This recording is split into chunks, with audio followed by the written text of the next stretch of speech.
I'm Anne-Marie Green, and we're beginning this morning in Washington, where President Biden is preparing to deliver his first address to a joint session of Congress. The speech comes ahead of his 100th full day in office.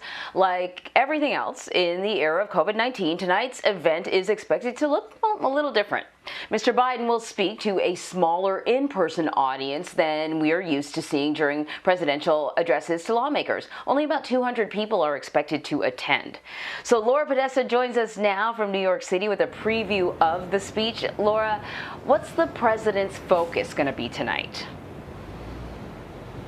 Good morning, Anne-Marie. He will be focused on his family plan, a plan to support American families with paid parental leave, as well as universal preschool. He'll also be talking about his jobs plan and to boost American jobs through an infrastructure deal. And he'll also be talking about the ongoing battle, Anne-Marie, against the coronavirus. President Biden delivers his first address to a joint session of Congress tonight. Among the priorities, the 46th president is expected to highlight free preschool for 3- and 4-year-olds. The White House says the investment will pave the way for the best educated generation in U.S. history. He will also use the speech as an opportunity to talk about many of his other priorities, including police reform, immigration, gun safety. President Biden will likely urge Americans to keep up the fight against COVID-19 with a focus on July 4th. This is our target date to get life in America closer to normal and began to celebrate our independence from the virus. Political analyst Larry Sebadoh says Mr. Biden has made some inroads during his first 100 days in office. It is important and significant that President Biden has been able to get support among independents and even a sliver of Republicans. Sebadoh credits the president's political style. He doesn't seem to have an ounce of narcissism. He has no need to be center stage all the time. Republicans like Louisiana Senator John Kennedy are receptive to Mr. Biden. He's a likable man.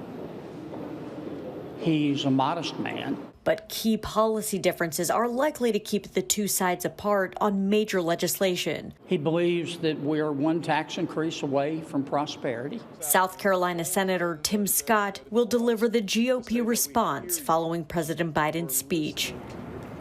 And for the first time ever, 2 women will be behind the president during this address, Vice President Kamala Harris and Speaker of the House Nancy Pelosi.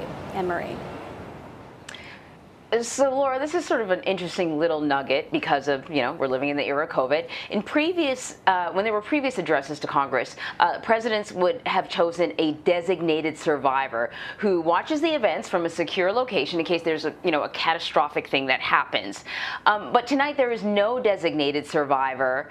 Why is that? Sort of, I guess it's pretty obvious why that might be, but can you explain to people, what the designated survivor is, who they normally are, and what it's about? Are so limited.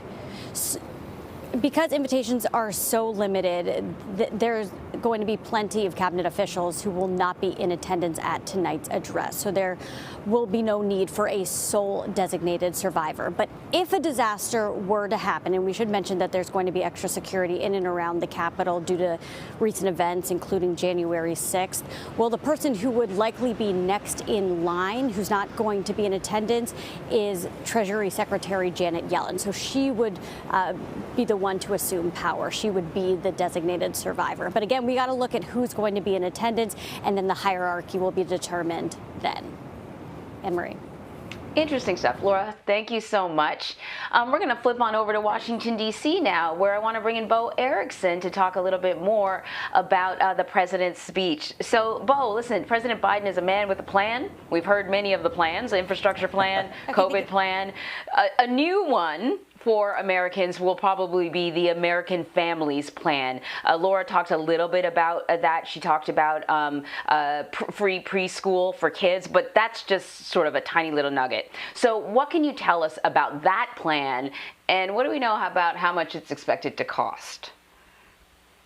Exactly right. And all the plans kind of sound somewhat similar to my ears. So this is the American Families Plan, not to be confused with the American Rescue Plan. That was that large multi-trillion-dollar package passed a couple months ago to directly target COVID-19 response and try to get the country back on its feet, according to the White House. But this American Families Plan, according to a White House official last night, is to really help with child care and to get families back on their feet. It is scheduled to cost about $1 trillion in new investments, and the way that the White House says that they are going to pay for this is to increase taxes on wealthy Americans. Kind of the threshold right now that's discussed a lot is about $1 million for households. So if you make more than $1 million, which is a lot of money, you are going to be paying more in taxes if this plan passed. This is only going to be introduced tonight. Some tenets of it real quickly.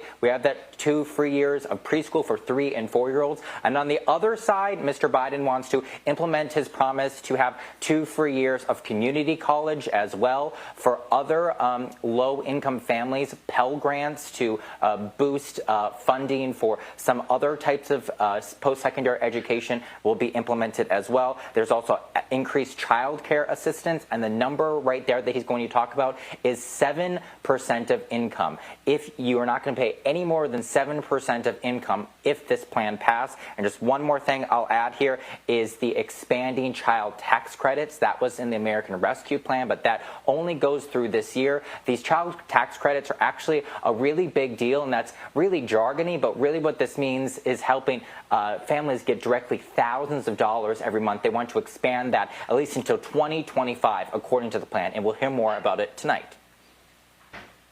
Yeah, there's a lot in there that would benefit children, but as we know, you can make all kinds of promises, but it doesn't mean that you'll be able to fulfill them. So about that, the president made a number of promises about things that he hoped to accomplish within his first 100 days. How successful has he been overall? Yes, so this is something that I have really loved to track for the past 100 days because I was out on the campaign trail with him, and he made a lot of promises, so I was scribbling those down as I heard them. And then he was elected, so now we had to see if he implemented them.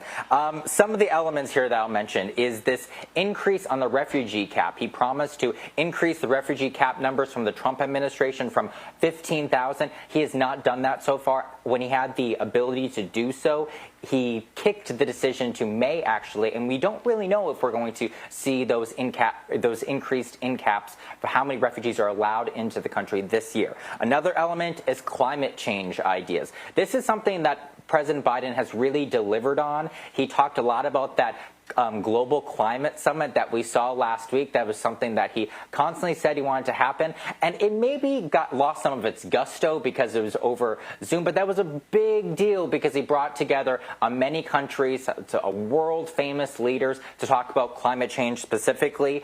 On day one, he reversed the transgender troop ban at the Pentagon. He said this is not something that he supports. That was also implemented by President Trump. He also has a lot of proposed legislation, so it's not really a promise that's kept, but more he's working on it. And some elements there is immigration proposals. He's kind of laid out his framework of what he wants to see there, but other issues, mainly at the southern border, have kind of taken the focus from the administration on immigration. And lastly, on guns. He has really tried to go after, at least in rhetoric, gun manufacturers and saying that they should be held liable. Individuals should be able to sue gun manufacturers if the guns are used in a crime. That element has not been addressed yet. He has implemented some executive actions on guns, specifically ghost guns, which are kind of like untrackable guns. But we haven't seen this large-scale effort yet. But these are only 100 days in, so we'll continue to monitor. Before we let you go, Bo, I want to ask you about something sort of completely different, something that may be flying below the radar for a lot of people. So can you tell us a little bit more about a story that you have been following where you're hearing that some criminal justice groups are asking the Biden administration not to ban menthol cigarettes? Criminal justice groups and menthol cigarettes. What's the connection?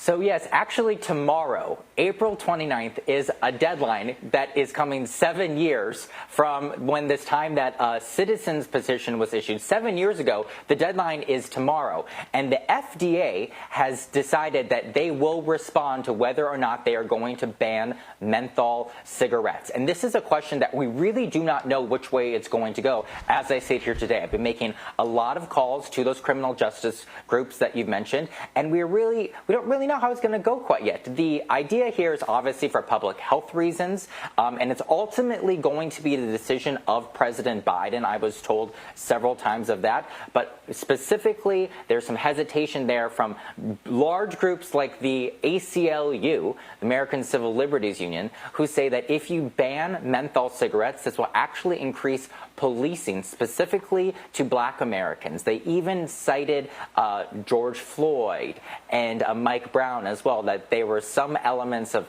tobacco purchase in their confrontations with the police as well.